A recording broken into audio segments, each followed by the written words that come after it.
Dracula by Bram Stoker. Chapter 3. Jonathan Harker's Journal, continued. When I found that I was a prisoner, a sort of wild feeling came over me. I rushed up and down the stairs, trying every door and peering out of every window I could find. But after a little, the conviction of my helplessness overpowered all other feelings. When I look back after a few hours, I think I must have been mad for the time, for I behaved much as a rat does in a trap. When, however, the conviction had come to me that I was helpless, I sat down quietly as I have ever done anything in my life, and began to think over what was best to be done. I am thinking still, and as yet have come to no definite conclusion. Of one thing only am I certain, that it is no use making my ideas known to the Count.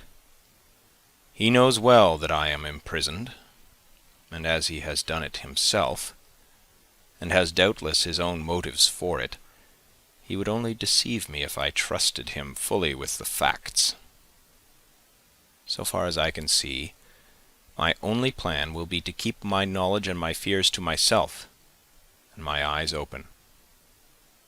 I am, I know, either being deceived, like a baby, by my own fears, or else I am in desperate straits, and if the latter be so, I need, and shall need, all my brains to get through.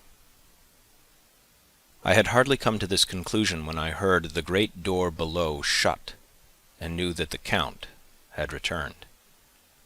He did not come at once into the library, so I went cautiously to my own room and found him making the bed. This was odd, but only confirmed what I had all along thought, that there are no servants in the house. When later I saw him through the chink of the hinges of the door laying the table in the dining-room, I was assured of it. For if he does himself all these menial offices, surely it is proof that there is no one else in the castle. It must have been the Count himself who was the driver of the coach that brought me here. This is a terrible thought. For if so, what does it mean that he could control the wolves as he did, by only holding up his hand for silence?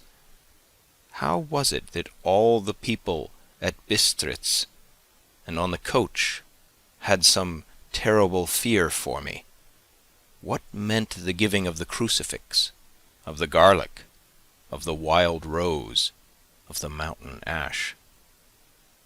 Bless that good woman who hung the crucifix round my neck, for it is a comfort and a strength to me whenever I touch it. It is odd that a thing which I have been taught to regard with disfavour and as idolatrous should in a time of loneliness and trouble be of help. Is it that there is something in the essence of the thing itself, or that it is a medium, a tangible help, in conveying memories of sympathy and comfort? Sometime, if it may be, I must examine this matter and try to make up my mind about it. In the meantime I must find out all I can about Count Dracula, as it may help me to understand. Tonight he may talk of himself, if I turn the conversation that way. I must be very careful, however, not to awake his suspicion. Midnight. I've had a long talk with the Count. I asked him a few questions on Transylvania history, and he warmed up to the subject wonderfully. In his speaking of things and people, and especially of battles, he spoke as if he had been present at them all. This he afterwards explained by saying that to a boyar the pride of his house and name is his own pride, that their glory is his glory, that their fate is his fate. Whenever he spoke of his house, he always said we, and spoke almost in the plural, like a king speaking. I wish I could put down all he said exactly as he said it, for to me it was most fascinating. It seemed to have in it a whole history of the country. He grew excited as he spoke, and walked about the room pulling his great white moustache and grasping anything on which he laid his hands, as though he would crush it by main strength. One thing he said, which I shall put down as nearly as I can, for it tells in its way the story of his race. We Dracula's have a right to be proud, for in our veins flows the blood of many brave races who fought as the lion fights for lordship. Here, in the whirlpool of European races, the Ugric tribe bore down from Iceland the fighting spirit which Thor and Woden gave them, which their berserkers displayed to such fell intent on the seaboards of Europe, aye, and of Asia and Africa too, till the peoples thought that the werewolves themselves had come. Here too, when they came, they found the Huns, whose warlike fury had swept the earth like a living flame, till the dying peoples held it in their veins, ran the blood of those old witches, who expelled from Scythia had mated with the devils in the desert. Fools! Fools! What devil or what witch was ever so great as Attila, whose blood is in these veins? He held up his arms. Is it a wonder that we were a conquering race? That we were proud? That when the Magyar, the Lombard, the Avar, the Bulgar, or the Turk poured his thousands on our frontiers, that we drove them back? Is it strange that when Arpad and his legions swept through the Hungarian fatherland, he found us here when he reached the frontier, that the Honfoglalas was completed there, and when the Hungarian flood swept eastward, the Zekelis were claimed as kindred by the victorious Magyars, and to us for centuries was trusted the guarding of the frontier of Turkeyland. Aye, and more than that, endless duty of the frontier guard, for as the Turks say, water sleeps, and the enemy is sleepless. Who more gladly than we throughout the 4 nations received the bloody sword, or at its warlike call flocked quicker to the standard of the king?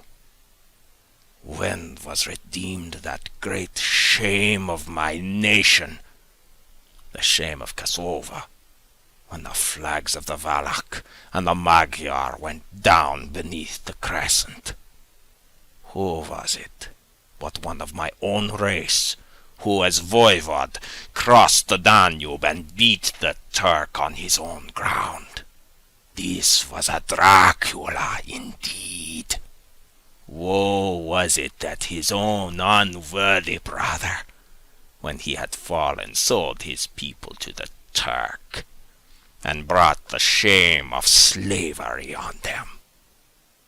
Was it not this Dracula, indeed, who inspired that other of his race, who, in a later age, again and again brought his forces over the great river into Turkeyland, who, when he was beaten back, came again and again, though he had to come alone from the bloody field where his troops were being slaughtered, since he knew that he alone could ultimately triumph. They said that he thought only of himself. Bah! What good are peasants without a leader? Where ends the war without a brain and a heart to conduct it? Again, when after the Battle of Mohawks, we threw off the Hungarian yoke, we of the Dracula blood were amongst their leaders. For our spirit would not brook that we were not free. Ah, young sir, the Zekalis and the Dracula, as their heart's blood, their brains and their swords, can boast a record that mushroom growths like the Habsburgs and the Romanovs could never reach. The warlike days are over.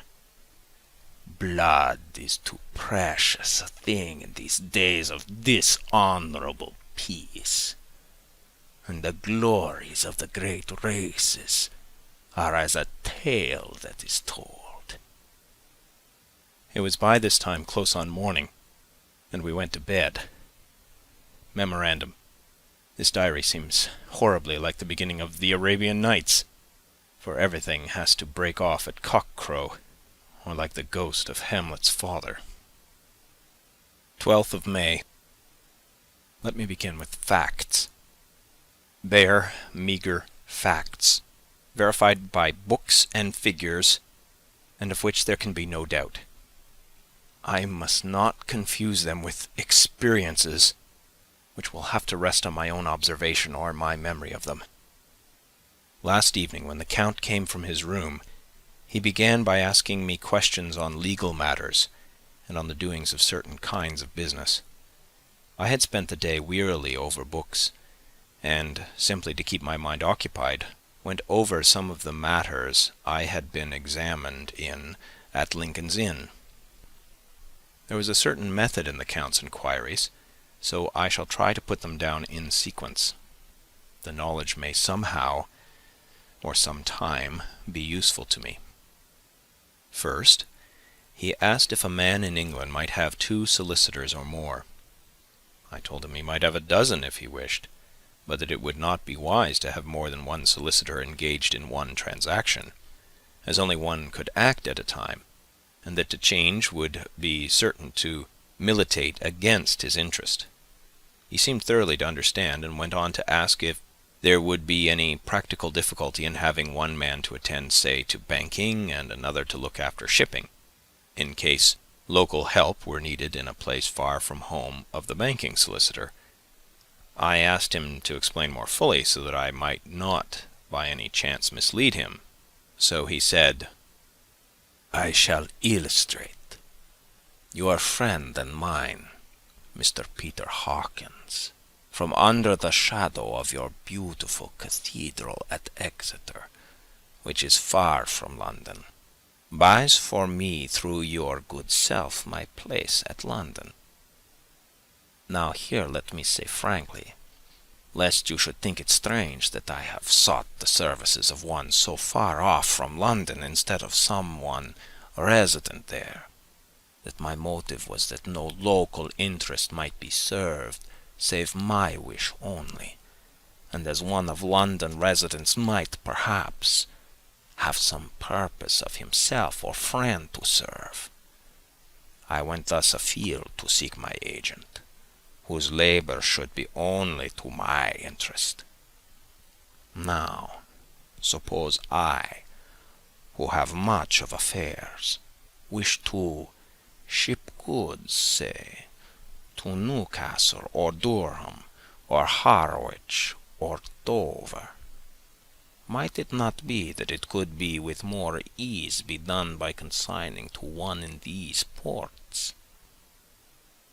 I answered that certainly it would be most easy, but that we solicitors had a system of agency, one for the other, so that local work could be done locally on instruction from any solicitor, so that the client, simply by placing himself in the hands of one man, could have his wishes carried out by him without further trouble. "But," said he, "I could be at liberty to direct myself. Is it not so?" "Of course," I replied, "and such is often done by men of business, who do not like the whole of their affairs to be known by any one person." "Good," he said, and then went on to ask about the means of making consignments and the forms to be gone through, and of all sorts of difficulties which might arise, but by forethought could be guarded against. I explained all these things to him to the best of my ability, and he certainly left me under the impression that he would have made a wonderful solicitor, for there was nothing that he did not think of or foresee. For a man who was never in the country, and who did not evidently do much in the way of business, his knowledge and acumen were wonderful. When he had satisfied himself on these points on which he had spoken, and I had verified all as well as I could by the books available, he suddenly stood up and said, "Have you written, since your first letter, to our friend Mr. Peter Hawkins, or to any other?" It was with some bitterness in my heart that I answered that I had not, that as yet I had not seen any opportunity of sending letters to anybody. "Then write now, my young friend," he said, laying a heavy hand on my shoulder. "Write to our friend, and to any other, and say, if it will please you, that you shall stay with me until a month from now." "Do you wish me to stay so long?" I asked, for my heart grew cold at the thought. "I desire it much. Nay, I will take no refusal. When your master, employer, what you will, engaged that someone should come on his behalf, it was understood that my needs only were to be consulted. I have not stinted. Is it not so?" What could I do but bow acceptance? It was Mr. Hawkins' interest, not mine, and I had to think of him, not myself, and besides, while Count Dracula was speaking, there was that in his eyes and in his bearing which made me remember that I was a prisoner, and that if I wished it, I could have no choice. The Count saw his victory in my bow, and his mastery in the trouble of my face, for he began at once to use them, but in his own smooth, resistless way. "I pray you, my good young friend, that you will not discourse of things other than business in your letters. It will doubtless please your friends to know that you are well, and that you look forward to getting home to them. Is it not so?" As he spoke, he handed me 3 sheets of notepaper and 3 envelopes. They were all of the thinnest foreign post, and looking at them, then at him, and noticing his quiet smile, with the sharp canine teeth lying over the red underlip, I understood as well as if he had spoken that I should be more careful what I wrote, for he would be able to read it. So I determined to write only formal notes now, but to write fully to Mr. Hawkins in secret, and also to Mina, for to her I could write shorthand which would puzzle the Count, if he did see it. When I had written my 2 letters, I sat quiet, reading a book, whilst the Count wrote several notes, referring as he wrote them to some books on his table. Then he took up my 2, and placed them with his own, and put by his writing materials, after which, the instant the door had closed behind him, I leaned over and looked at the letters, which were face down on the table. I felt no compunction in doing so, for under the circumstances I felt that I should protect myself in every way I could. One of the letters was directed to Samuel F. Billington, No. 7, The Crescent, Whitby; another to Herr Leutner, Varna; the third was to Coutts and Company, London; and the fourth to Herren Klopstock and Billruth, bankers, Budapest. The second and fourth were unsealed. I was just about to look at them when I saw the door-handle move. I sank back in my seat, having just had time to resume my book before the Count, holding still another letter in his hand, entered the room. He took up the letters on the table and stamped them carefully, and then turning to me, said, "I trust you will forgive me, but I have much work to do in private this evening.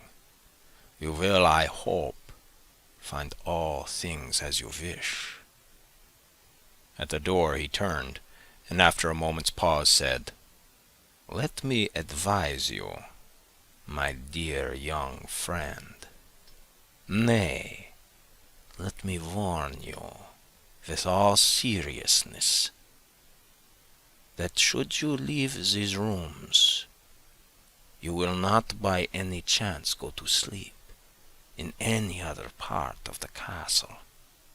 It is old, and has many memories, and there are bad dreams for those who sleep unwisely. Be warned. Should sleep now or ever overcome you, or be like to do, then haste to your own chamber or to these rooms, for your rest will then be safe. But if you be not careful in this respect, then—" He finished his speech in a gruesome way, for he motioned with his hands as if he were washing them. I quite understood. My only doubt was as to whether any dream could be more terrible than the unnatural, horrible net of gloom and mystery which seemed closing around me. Later. I endorse the last words written, but this time there is no doubt in question. I shall not fear to sleep in any place where he is not. I have placed the crucifix over the head of my bed. I imagine that my rest is thus freer from dreams, and there it shall remain. When he left me, I went to my room. After a little while, not hearing any sound, I came out and went up the stone stair to where I could look out towards the south. There was some sense of freedom in the vast expanse, inaccessible though it was to me, as compared with the narrow darkness of the courtyard. Looking out on this, I felt that I was indeed in prison, and I seemed to want a breath of fresh air, though it were of the night. I am beginning to feel this nocturnal existence tell on me. It is destroying my nerve. I start at my own shadow and am full of all sorts of horrible imaginings. God knows that there is ground for my terrible fear in this accursed place. I looked out over the beautiful expanse, bathed in soft yellow moonlight, till it was almost as light as day. In the soft light, the distant hills became melted, and the shadows in the valleys and gorges of velvety blackness. The mere beauty seemed to cheer me. There was peace and comfort in every breath I drew. As I leaned from the window, my eye was caught by something moving a story below me and somewhat to my left, where I imagined, from the order of the rooms, that the windows of the Count's own room would look out. The window at which I stood was tall and deep, stone-mullioned, and though weather-worn, was still complete. But it was evidently many a day since the case had been there. I drew back behind the stonework and looked carefully out. What I saw was the Count's head coming out from the window. I did not see the face, but I knew the man by the neck and the movement of his back and arms. In any case, I could not mistake the hands which I had many opportunities of studying. I was at first interested and somewhat amused, for it is wonderful how small a matter will interest and amuse a man when he is a prisoner. But my very feelings changed to repulsion and terror when I saw the whole man slowly emerge from the window and begin to crawl down the castle wall over the dreadful abyss, face down, with his cloak spreading out around him like great wings. At first I could not believe my eyes. I thought it was some trick of the moonlight, some weird effect of shadow. But I kept looking, and it could be no delusion. I saw the fingers and toes grasp the corners of the stones, worn clear of the mortar by the stress of years, and by thus using every projection and inequality, move downwards with considerable speed, just as a lizard moves along a wall. What manner of man is this? Or what manner of creature is it in the semblance of man? I feel the dread of this horrible place overpowering me. I am in fear, in awful fear, and there is no escape for me. I am encompassed about with terrors that I dare not think of. 15th of May. Once more I have seen the Count go out in his lizard fashion. He moved downwards in a sidelong way, some 100 feet down, and a good deal to the left.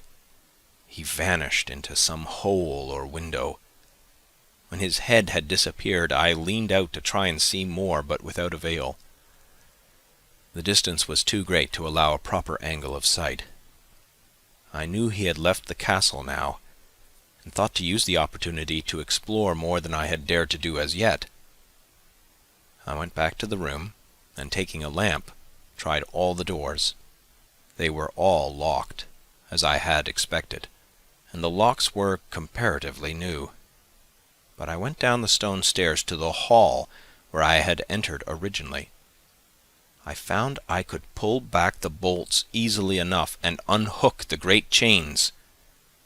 But the door was locked, and the key was gone. That key must be in the Count's room. I must watch, should his door be unlocked, so that I may get it and escape. I went on to make a thorough examination of the various stairs and passages, and to try the doors that opened from them. 1 or 2 small rooms near the hall were open, but there was nothing to see in them except old furniture, dusty with age and moth-eaten. At last, however, I found one door at the top of the stairway which, though it seemed locked, gave a little under pressure. I tried it harder, and found that it was not really locked, but that the resistance came from the fact that the hinges had fallen somewhat, and the heavy door rested on the floor. Here was an opportunity which I might not have again, so I exerted myself, and with many efforts forced it back so that I could enter. I was now in a wing of the castle further to the right than the rooms I knew, and a story lower down. From the windows I could see that the suite of rooms lay along to the south of the castle, the windows of the end room looking out both west and south. On the latter side, as well as to the former, there was a great precipice. The castle was built on the corner of a great rock, so that on 3 sides it was quite impregnable, and great windows were placed here, where sling or bow or culverin could not reach, and consequently light and comfort, impossible to a position which had to be guarded, were secured. To the west was a great valley, and then rising far away, great jagged mountain fastnesses, rising peak on peak, the sheer rock studded with mountain ash and thorn, whose roots clung in cracks and crevices and crannies of the stone. This was evidently the portion of the castle occupied by the ladies in bygone days, for the furniture had more an air of comfort than any I had seen. The windows were curtainless, and the yellow moonlight, flooding in through the diamond panes, enabled one to see even colours, whilst it softened the wealth of dust which lay over all and disguised in some measure the ravages of time and moth. My lamp seemed to be of little effect in the brilliant moonlight, but I was glad to have it with me, for there was a dreadful loneliness in the place which chilled my heart and made my nerves tremble. Still, it was better than living alone in the rooms which I had come to hate from the presence of the Count, and after trying a little to school my nerves, I found a soft quietude come over me. Here I am, sitting at a little oak table, where in old times possibly some fair lady sat to pen, with much thought and many blushes, her ill-spelt love-letter, and writing in my diary in shorthand all that has happened since I closed it last. It is the 19th century, up to date with a vengeance, and yet, unless my senses deceive me, the old centuries had, and have, powers of their own, which mere modernity cannot kill. Later, the morning of 16th of May. God preserve my sanity, for to this I am reduced. Safety and the assurance of safety are things of the past. Whilst I live on here, there is but one thing to hope for, that I may not go mad, if indeed I be not mad already. If I be sane, and surely it is maddening to think that of all the foul things that lurk in this hateful place, the Count is the least dreadful to me, that to him alone I can look for safety, even though this be only whilst I can serve his purpose.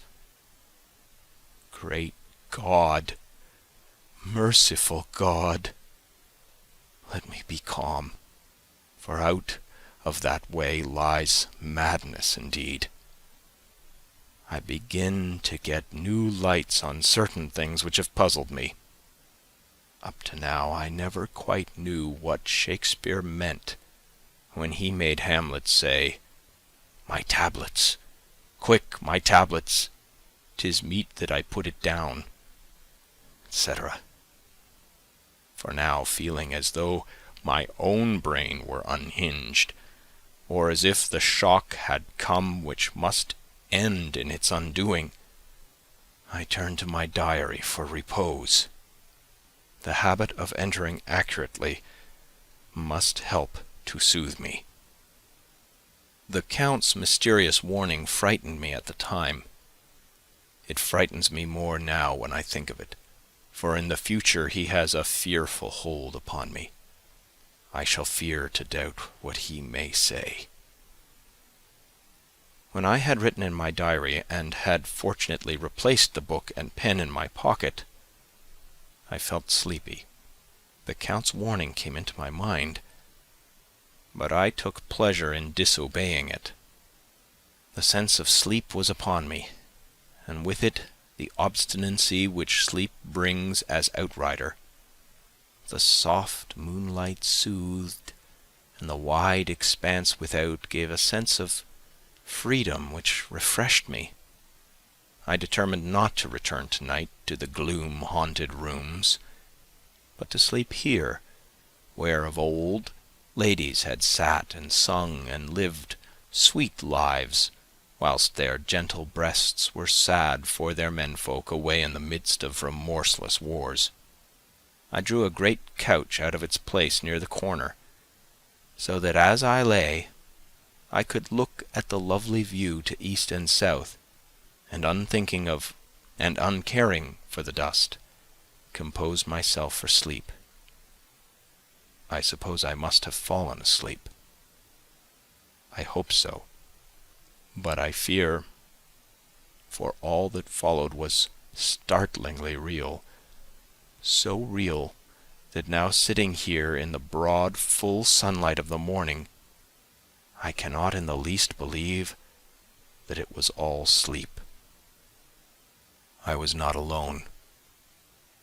The room was the same, unchanged in any way since I came into it. I could see along the floor, in the brilliant moonlight, my own footsteps marked where I had disturbed the long accumulation of dust. In the moonlight opposite me were 3 young women, ladies by their dress and manner. I thought at the time that I must be dreaming when I saw them. They threw no shadow on the floor. They came close to me and looked at me for some time, and then whispered together. 2 were dark and had high aquiline noses like the Count, and great, dark, piercing eyes that seemed to be almost red when contrasted with the pale yellow moon. The other was fair as can be, with great masses of golden hair and eyes like pale sapphires. I seemed somehow to know her face, and to know it in connection with some dreamy fear, but I could not recollect at the moment how or where. All 3 had brilliant white teeth that shone like pearls against the ruby of their voluptuous lips. There was something about them that made me uneasy, some longing, at the same time some deadly fear. I felt in my heart a wicked, burning desire that they would kiss me with those red lips. It is not good to note this down, lest some day it should meet Mina's eyes and cause her pain, but it is the truth. They whispered together, and then they all 3 laughed. Such a silvery, musical laugh, but as hard as though the sound never could have come through the softness of human lips. It was like the intolerable, tingling sweetness of water glasses when played on by a cunning hand. The fair girl shook her head coquettishly, and the other 2 urged her on. One said, "Go on. You are the first. We shall follow. Yours is the right to begin." The other added, "He is young and strong. There are kisses for us all." I lay quiet, looking out from under my eyelashes in an agony of delightful anticipation. The fair girl advanced and bent over me till I could feel the movement of her breath upon me. Sweet it was in one sense, honey sweet, and sent the same tingling through the nerves as her voice, but with a bitter underlying the sweet, a bitter offensiveness as one smells in blood. I was afraid to raise my eyelids, but looked out and saw perfectly under the lashes. The girl went on her knees and bent over me, simply gloating.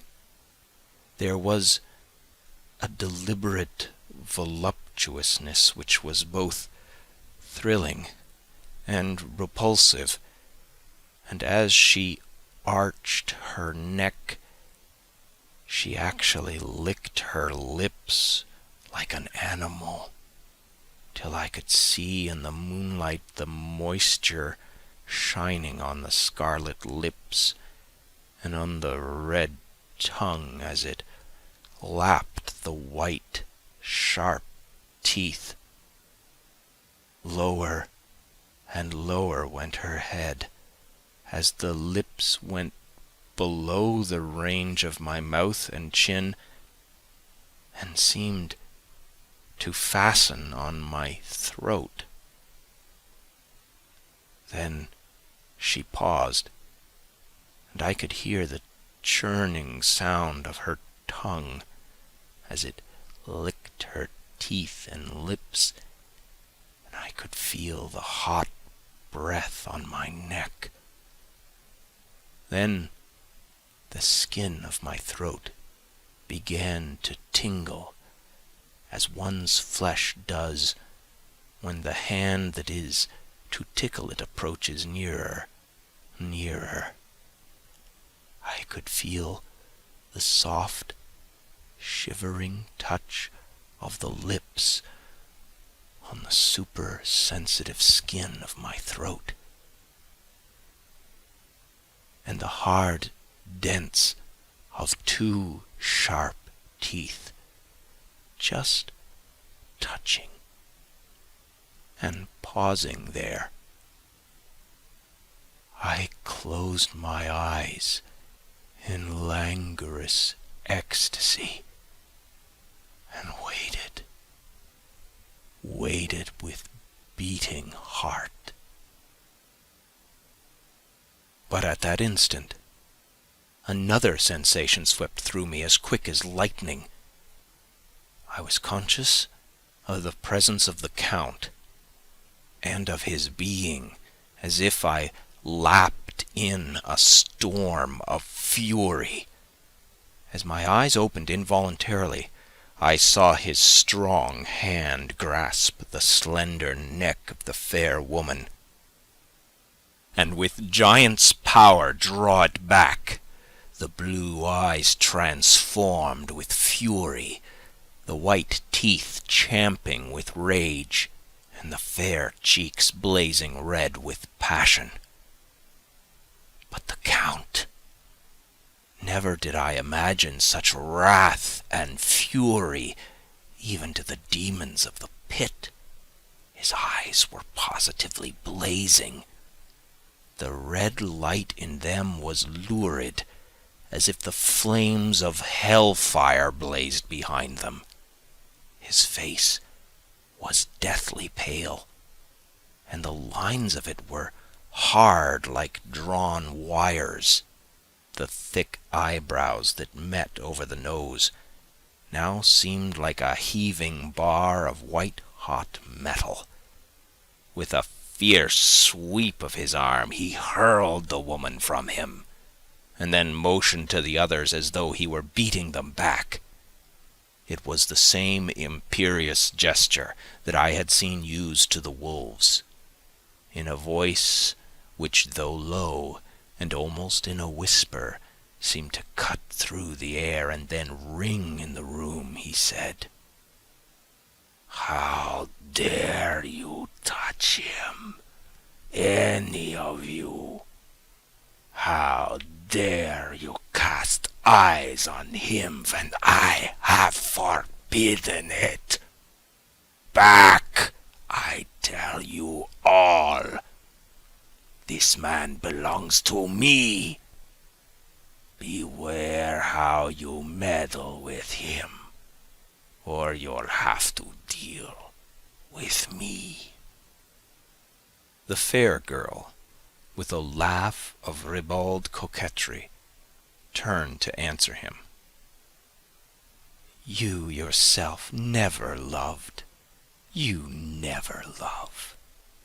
On this the other women joined, and such a mirthless, hard, soulless laughter rang through the room that it almost made me faint to hear.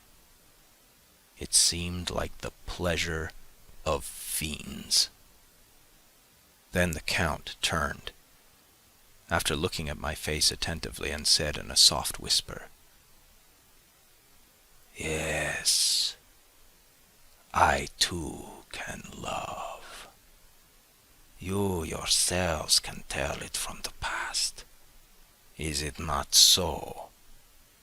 Well, now I promise you that when I am done with him, You shall kiss him at your will.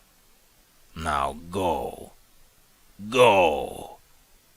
I must awaken him, for there is work to be done. Are we to have nothing tonight? Said one of them, with a low laugh, as she pointed to the bag which he had thrown upon the floor, and which moved as though there were some living thing within it. For answer, he nodded his head. One of the women jumped forward and opened it. If my ears did not deceive me, there was a gasp and a low wail as of a half-smothered child. The women closed round, whilst I was aghast with horror. But as I looked, they disappeared, and with them that dreadful bag. There was no door near them, and they could not have passed me without my noticing. They simply seemed to fade into the rays of the moonlight and pass out through the window, for I could see outside the dim, shadowy forms for a moment before they entirely faded away. Then the horror overcame me, and I sank down unconscious. End of chapter 3.